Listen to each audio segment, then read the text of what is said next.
I always thought I knew the man I married. I trusted him. I defended him.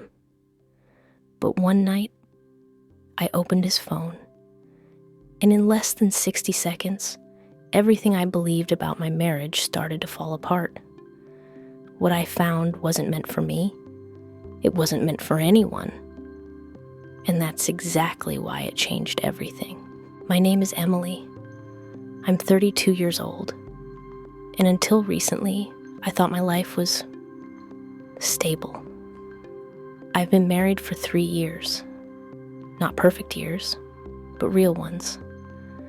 The kind where you argue about small things, forgive quickly, and still believe you're building something together. We had routines, morning coffee, late night talks, plans for the future. From the outside, we looked like one of those couples people quietly admire. And for a long time, I believed that image too. The first signs weren't dramatic. No lipstick stains, no secret calls in the bathroom. It was quieter than that. He started guarding his phone. Not obviously, just enough for me to notice.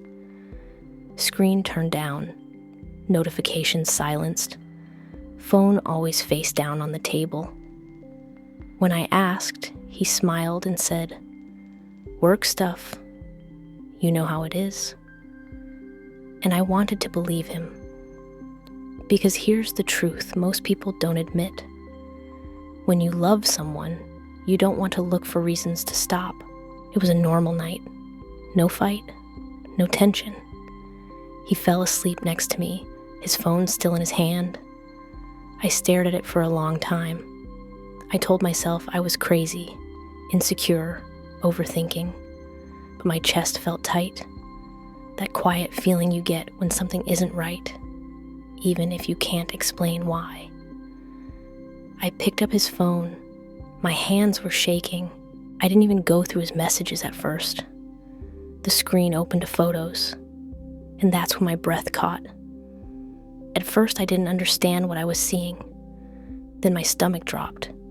Screenshots, saved images, conversations, frozen in time. Not with one person, with several.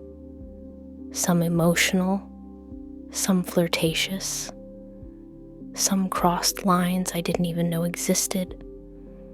But the worst part, none of them were physical.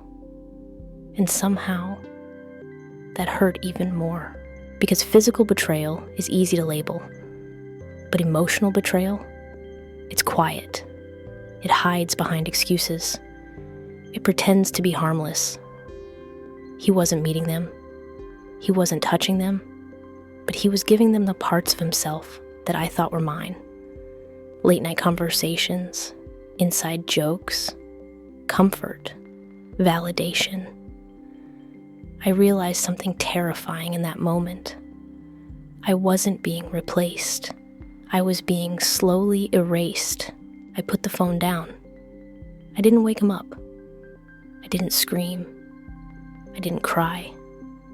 I just lay there, staring at the ceiling, wondering how long someone can feel alone while lying next to the person they love. I asked myself a question I never thought I'd ask.